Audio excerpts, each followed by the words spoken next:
Hello, today is Thursday, March 19th, 2020. As usual, we're going to start by training on our little flashcards, okay? So as usual, you need to try and say it right before I do, okay? Comme d'habitude, on s'entraîne sur nos petites flashcards, sachant que cette fois-ci, il y en a des nouvelles. Essayez tout simplement, devant votre écran là, de dire le mot de vocabulaire juste avant que je ne le fasse moi-même. Let's go. So remember, those are scones, okay? English biscuits, scones.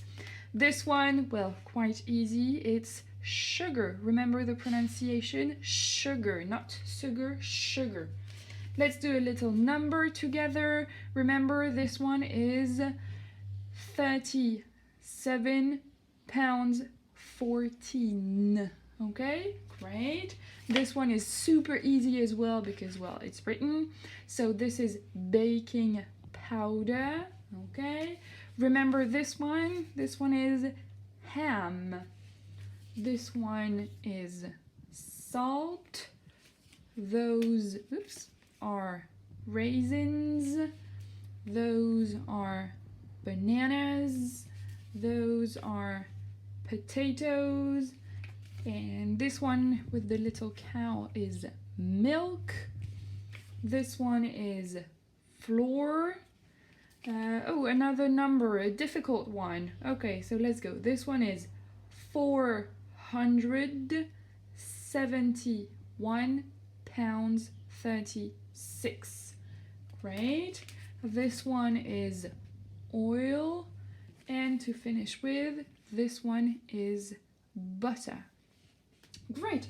Remember, last time we also worked on those cooking actions. Now, do you remember this one? What do you do when you do this? Okay? When you do this, it's to mix. When you mix, okay? This one, when you add, flour and sugar and butter, it's to add, okay? This one, when you do this, is to roll the dough, okay? To roll the dough. This one is to cut the dough. This one is to bake, okay? Faire cuire, to bake. And when you're finished, you can enjoy your cake or your scones or your biscuits, okay? You enjoy your scones, biscuits, cake. Perfect. Today, we're going to do a very special exercise because I'm bored at home. Je m'ennuie. I am bored, so I decided to make a cake. Actually, a chocolate cake, all right? I decided to make my very own chocolate cake at home. So, I'm going to show you my recipe in a video, okay? You're going to see me make my chocolate cake. You guys, in your copybooks with a pencil, need to try and write the recipe for my chocolate cake, alright? Aujourd'hui est un jour un petit peu spécial, je m'ennuie beaucoup chez moi et j'ai décidé de faire un gâteau au chocolat, a chocolate cake. Je me suis filmée en train de faire ce gâteau au chocolat. Donc je vais vous montrer ma recette de gâteau au chocolat et vous, dans votre cahier, avec un crayon à papier, vous allez essayer d'écrire la recette de ce gâteau au chocolat. Vous savez dire les ingrédients que je vais utiliser, d'accord, dans un gâteau au chocolat. Même s'il y a peut-être peut y avoir 2 ou 3 ingrédients que vous ne savez pas dire, mais je suis sûre que vous les avez déjà entendus quelque part, d'accord? Je suis sûre que vous avez déjà entendu ça quelque part ou même ceci quelque part. Essayez, dans tous les cas. Et puis, vous savez dire comment mélanger, vous savez comment dire ajouter, etc., etc. Donc, vous essayez, avec votre crayon à papier, de refaire ma recette à l'écrit, sous forme de phrase, d'accord, dans votre cahier. Et évidemment, comme on en a parlé la dernière fois, comment sont les verbes dans une recette? Ils sont à l'impératif.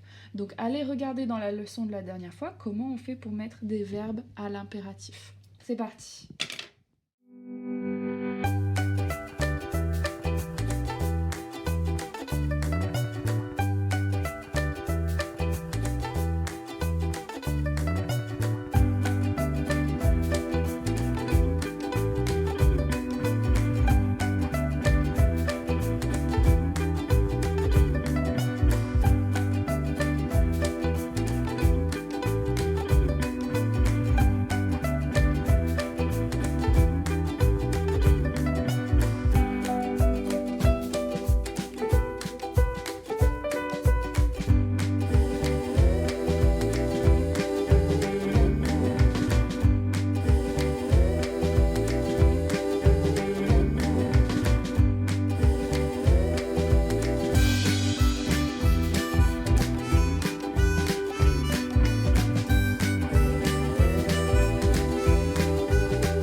let's go. So first you recognized sugar, right? I used sugar.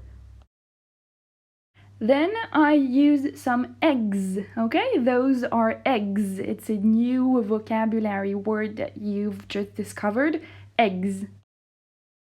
And then, well, my action was to mix.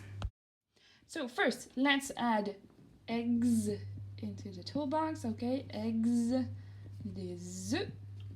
All right. Let's recap. First step of the recipe was mix, alright? Mix, the verb to mix. Comment il est mon verbe to mix? On lui a pas mis sa marque de l'infinitif avant, on lui a pas mis de pronom parce qu'il est à l'infinitif. Il est comme ça, il est tout seul.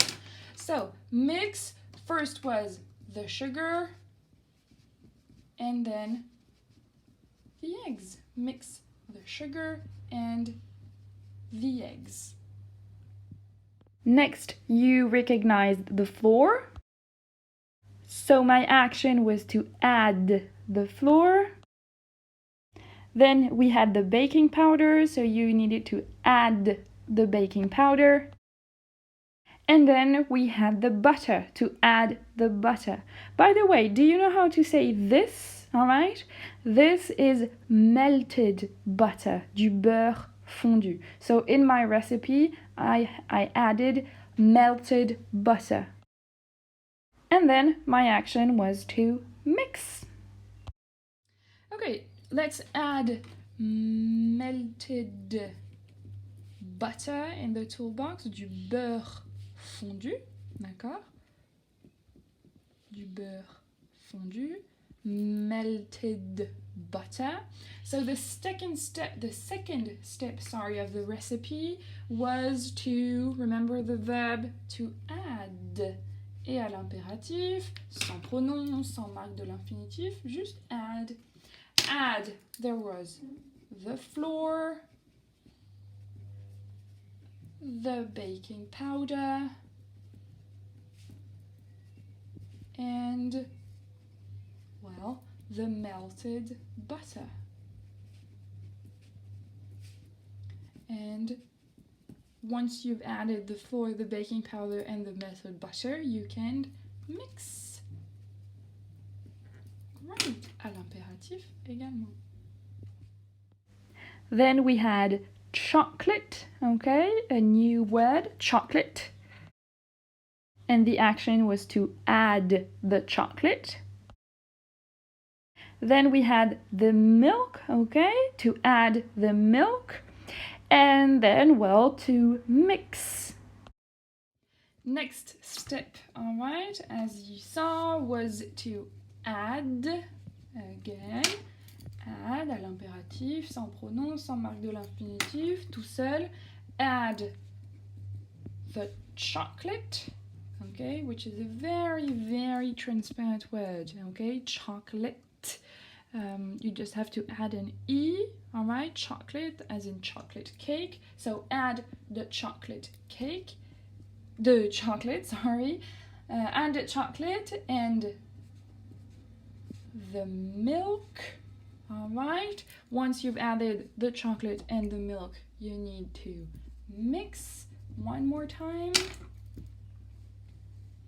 All right, perfect. Then we had a very special action, okay? This is a new verb. It's called to taste. Goûter la pâte, to taste the dough. The next step, all right, as I told you, was to taste. To taste. Let's add it to the toolbox. Goûter. Goûter à la pâte, par exemple, pour voir si elle est bonne. To taste. Comment on le transforme à l'impératif? On lui enlève sa marque de l'infinitif, on lui met pas de pronom, on écrit juste taste. Taste, peut-être qu'on peut préciser taste the dough, tester la pâte. Taste the dough. Great. And here we have a new action as well. This is called to put the dough in the cake pan. Vous voyez qu'on verse la pâte dans le moule à gâteau. Comment on dit ça en anglais? To put the dough in the cake pan. The next step, okay, the fifth step was to put. Remember, put the dough in the cake pan. All right? A cake pan, un moule à gâteau. All right, a cake pan, un moule à gâteau. Et le verbe put, mettre. All right, to put, à l'impératif, sans pronom, sans marque de l'infinitif. Put the dough in the cake pan. Great. This action was to bake, okay? Bake for 25 minutes. Well, the next step, the sixth step, okay, was to, you know this verb, to bake. Bake for 25 minutes. The verb to bake à l'impératif, sans pronom, sans marque de l'infinitif. Bake. Bake for 25 minutes. And finally, to enjoy the cake. And the last step, all right, was simply to enjoy. Enjoy the, what was it? It was a chocolate cake. Enjoy the chocolate cake. And the recipe is finished. On a utilisé tous nos verbes à l'impératif, d'accord? Des verbes que vous connaissiez déjà. To mix, to add, to bake, to enjoy. Vous en avez découvert de nouveau, to taste, d'accord? Goûter la pâte, et to put the dough in the cake pan, mettre la pâte dans le moule à gâteau. On a découvert aussi ensemble donc du nouveau vocabulaire, à savoir du chocolat, des œufs et puis un gâteau au chocolat. Remember this piece of paper, this activity that we did last time, okay? Remember, it's in your copybook, cette activité qu'on a faite la dernière fois et qui est normalement complétée dans votre cahier. Remember, I asked you not to cut, okay, and to leave some space. Vous vous souvenez, la dernière fois, quand vous l'avez collé dans votre cahier, le vendredi 13 mars avant que l'on ne se quitte, je vous avais demandé de surtout pas coller la feuille, d'accord, de garder tout l'espace qu'il y avait en bas parce qu'on allait y rajouter des choses. Et ça tombe bien puisqu'on va rajouter ces choses-là aujourd'hui. Donc, reprenez cette activité, prenez votre stylo et écrivez proprement. Un moule à gâteau. Comment on dit un moule à gâteau? On l'a vu. A cake pan. Un moule à gâteau. A cake pan. Comment on dit goûter? Goûter la pâte, d'accord? Ça revient un petit peu à dire qu'on va l'apprécier cette pâte, mais vraiment goûter, c'est to taste. Be careful in pronunciation. Taste. Alright, I need my green pen. The sound A. Just like in bake. Taste. Alright? Et pour finir, verser la pâte dans le moule à gâteau. D'accord? Verser la pâte. To put the dough in the cake pan. To put the dough in the cake pan. Alright?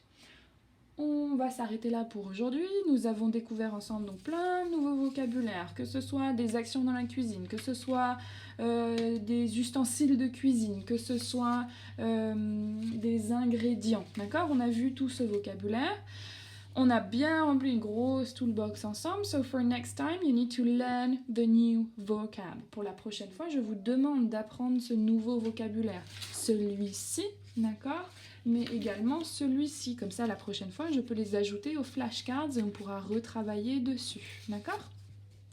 Pour vous entraîner à ce vocabulaire, I need you to do a new Kahoot quiz. Ok? Kahoot quiz to do. Je vais remettre en ligne un nouveau quiz de vocabulaire, comme celui que vous aviez fait avant, pour retravailler tout ce vocabulaire. Ce quiz sera en ligne jusqu'à lundi 18h, donc vous avez jusqu'à lundi 18h pour le faire. Dans le cahier texte, je vais remettre le lien pour y accéder. Je vous rappelle que je peux voir qui c'est qui l'a fait. Donc voilà, je vous attends pour ça. And to finish with, I need you to learn the recipe. Je vous demande d'apprendre la recette, ça fait office de leçon, d'accord? Évidemment, je ne pourrai pas vérifier que vous avez appris cette leçon. Je vous demande de le faire pas pour vous embêter, mais pour vous entraîner à prononcer, vous entraîner à utiliser les mots de vocabulaire. Et cette leçon, vous pouvez la réciter à quelqu'un qui est disponible, à quelqu'un qui veut bien vous écouter, ou je sais pas, votre chien devant un miroir, comme vous voulez. Mais c'est important de vous entraîner. For today, you need to write the date, the lesson, classroom English, toolbox. All right?